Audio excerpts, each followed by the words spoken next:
What I would like to first underline is that initiative should be seen as a process. And this is really, really an important point to underline. Like a referendum, which is also a process, a popular initiative, in any sense, is a process. It contains different stages. In these different stages of that process, different actors appear or do not appear, reappear. The Green Paper is not really presenting, in my view, the initiative sufficiently as a process, and it misses out, I think, on a few stages.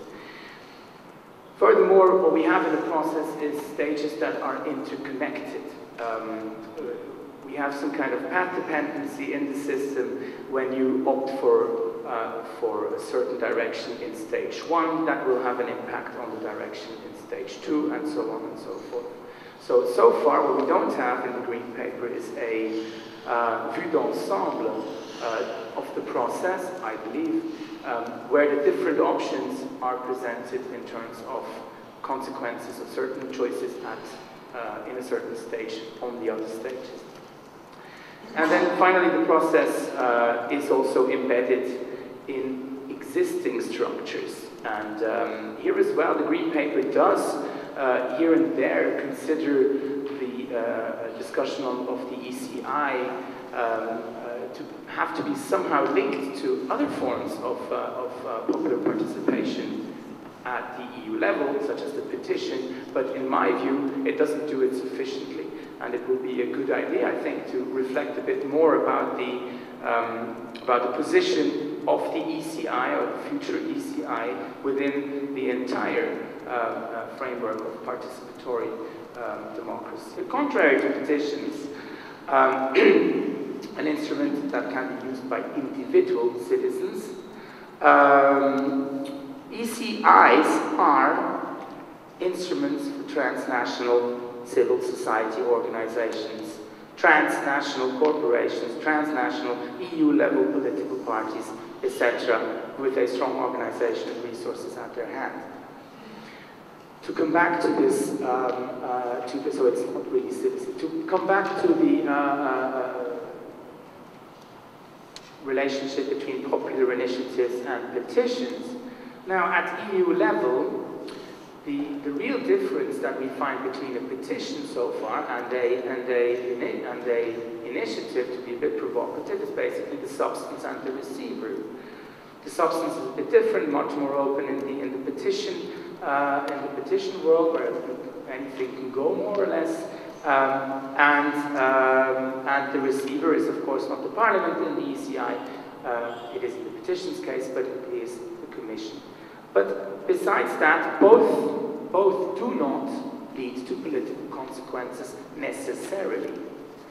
Now, if you look at popular initiatives in the world, they can usually bring about political change independently from a relay mechanism at the elite level, where an institution, such as a parliament, a government, a commission, etc., would first have to take it up before it can lead to any consequences. Right? So in this sense, the ECI is not an initiative in the sense that we understand it in the field of direct democracy, but really a petition. In terms of the consequences, without the relay mechanism, it's not an initiative, it is more a petition, really. In this sense, as a citizen, if I'm looking at my possibility to signal something to the European Union, why would I go for an ECI if I don't have a big transnational organization that helps me gathering these signatures? Why not go for a petition? Maybe also get 1 million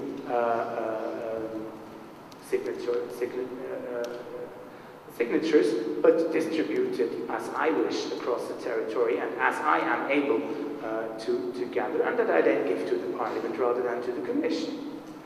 For the moment, and I'm just a bit provocative to open the discussion, is that I believe that an ECI, to work well and not become lettre morte right from the beginning, but being actually really used with consequences by citizens, is that it needs to be implemented so that it becomes distinct and distinguished from the right of petitions, substantively distinct from the right of petitions, and therefore can be properly used by citizens.